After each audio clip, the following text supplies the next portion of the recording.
आज अपन राजस्थान की प्राकृतिक वनस्पति के बारे में अध्ययन करेंगे। प्राकृतिक वनस्पति के बारे में अध्ययन करेंगे। वन प्रकृति प्रदत्त विशिष्ट संसाधन है। आपको पता है इस लैंड पर सबसे बड़ा संसाधन मानव संसाधन है। इसी प्रकार से प्राकृतिक वनस्पति भी एक मानव के लिए संसाधन का कार्य करती है। राजस्थान का भौगोलिक क्षेत्रफल 3,42,239 वर्ग किलोमीटर है, जिसमें से 32,488 वर्ग किलोमीटर क्षेत्र वनों के लिए है, जो कुल क्षेत्र का 9.59% है। यह राज्य के प्रत्येक जिले में एक समान नहीं, जैसे सिरों में 31%, उदयपुर में 29%, राजसमंद 29.4%, कोटा व बारां जिले में 28.8%, सवा मध्यपुर जिले में 27.6% तथा मुंदी जिले में 26.7%, चित्तौड़ में 24.3%, शेष जिलों में बहुत ही कम भूभाग पर वन फैले हुए हैं। इन आंकड़ों को देखने से ज्ञात होता है कि राजस्थान में वनों का उचित विकास नहीं हुआ, जबकि 1952 की घोषित वन नीति के अनुसार देश में वन भूमि का 33%, पर्वतीय भागों में 65%, मैदानी क्षेत्रों में 20 से 25% भाग पर होना जरूरी है। प्राकृतिक वनस्पति का महत्व। राजस्थान में वनों के महत्व तथा लाभों का अध्ययन दो भागों में किया गया है। एक तो प्रत्यक्ष लाभ, दूसरा है प्रत्यक्ष लाभ। प्रत्यक्ष लाभों में वनों से बहुमूल्य लकड़ी, चारागाह के क्षेत्र, ईंधन के लिए लकड़ी, वनों की पत्तियों के सड़ने से प्राप्त उत्तम खाद, जंगली जानवरों से प्राप्त मांस, खाल, इसी प्रकार अन्य उपजों में कोयला, बांस, घास व गोंद, तेंदुपत्ता, महुआ, खस व मोम आदि जैसी वस्तुएं भी प्राप्त होती हैं, जिन पर अनेक उद्योग आधारित हैं। यह प्रत्यक्ष लाभ।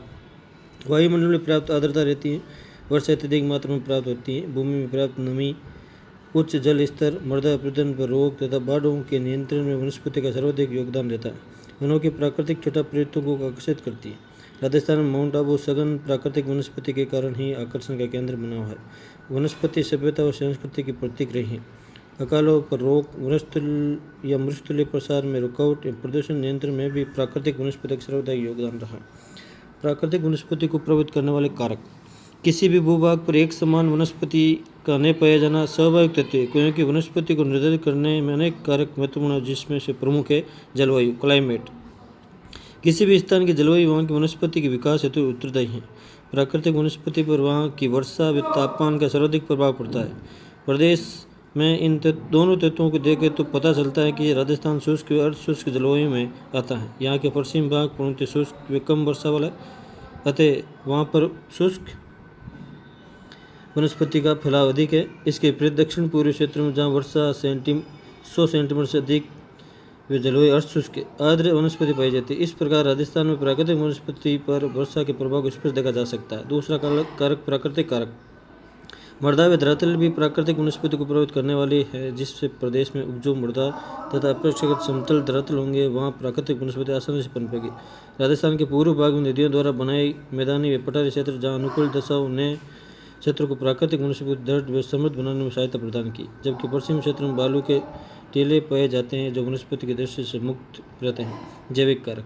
जैविक कारक से तात्पर्य मनुष्य तथा पशुओं के क्रियाकलाप से वर्तमान नहीं बल्कि प्राचीन काल से प्राकृतिक व जैविक कारकों के अधीन मानवीय जैविक कारक वनस्पति हार से महत्वपूर्ण कारक है। राजस्थान जैविक कारकों से न केवल वन संपदा घटी है, बल्कि पश्चिम के मरुस्थल का निम्न फैलाव भी नहीं का परिणाम है। प्राकृतिक वनस्पति का वर्गीकरण। प्राकृतिक वनस्पति के वर्गीकरण के दो आधार है: भौगोलिक लक्षण के आधार पर वितरण तथा प्रशासनिक आधार पर वितरण।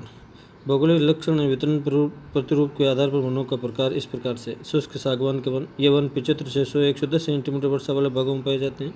इन वनों को मानसून या चौड़ी पत्ती वाले वन भी कहा जाता है। ये वन संपूर्ण वन क्षेत्र के लगभग 60% भाग पर पाए जाते हैं, जिसका विस्तार राजस्थान के दक्षिण भाग में लगभग 5,200 वर्ग किलोमीटर क्षेत्र में। शुष्क सागवान के वन बांसवाड़ा, डूंगरपुर, कोटा, बारां व झालावाड़ जिलों में मुख्य रूप से फैले हुए हैं।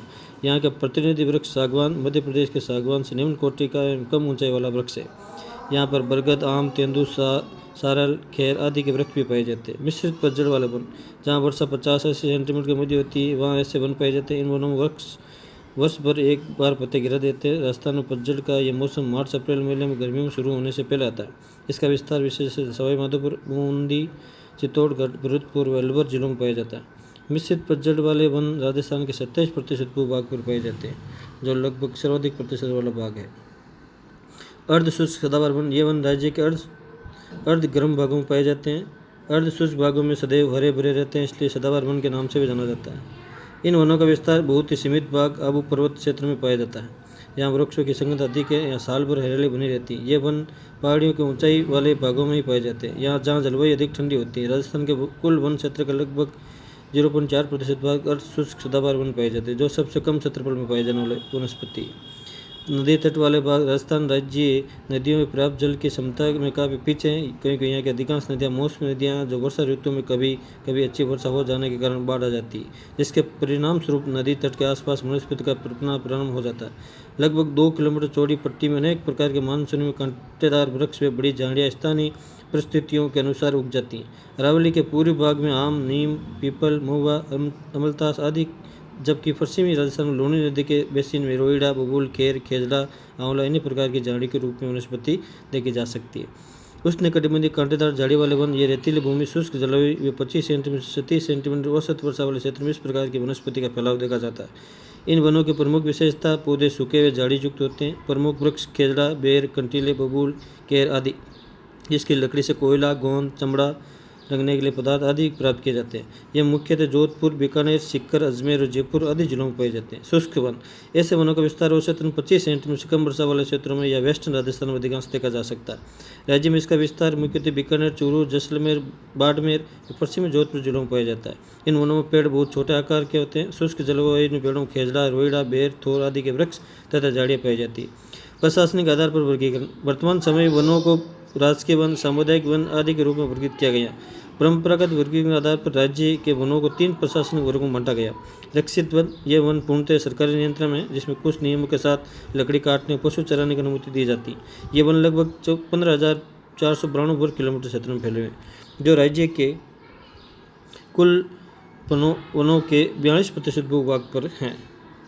सुरक्षित वन, ये वन सरकारी संपत्ति है। पर्यावरण की दृष्टि से महत्वपूर्ण होने के कारण इस क्षेत्र में पशु चराने और लकड़ी काटने का प्रतिबंध होता है। ये वन राज्य के लगभग 12,483 वर्ग किलोमीटर क्षेत्र में वनों के 37% भाग पर फैले हुए हैं। अवर्गीकृत वन, इन वनों की श्रेणी में किसी भी तरह की सरकारी प्रतिबंध नहीं होता, नए प्रतिबंध पाया जाता है। इस प्रकार के वन लगभग 7,000 वर्ग किलोमीटर क्षेत्र में फैला हुआ है, जो राज्य के 21% भूभाग में फैला हुआ। वनों की मुख्य उपज, राज्य में वनों का क्षेत्र कम है, फिर भी वनों से कई उपज प्राप्त की जाती है। सागवान, दोगड़ा, सालर वनों की प्रमुख उपज इमारती लकड़ी है। इसके अलावा वनों का उपयोग ईंधन के रूप में भी होता है। गोंद, बांस, शहद व कत्ता आदि के रूप में कुछ गौण उपज भी वनों से प्राप्त की जाते हैं। वनों से संबंधित व्यवसाय में कई लोग रोजगार प्राप्त करते हैं। ईंधन के रूप में उपयोग आदिकाल से होता रहा है। यहाँ के अधिकांश वन घटिया किस्म के होने से प्राप्त होने वाली लकड़ी जलाने के लिए उपयोग में की जाती है। राज्य के वनों का 60% भाग दोगड़ा वनों से घिरा है, जिससे कोयला बनाया जाता है। इमारती लकड़ी मुख्यतः सागवान, बबूल, सालर, दोगड़ा वृक्ष से प्राप्त होती है, किंतु लकड़ी काटने के परंपरागत तरीके से बहुत सी लकड़ी व्यर्थ हो जाती है। अन्य गौण उपजों में गोंद शुष्क वनों से प्राप्त किया जाता है, जैसे चौटन में गोंद उत्पादन के लिए राजस्थान के लिए प्रसिद्ध माना जाता है।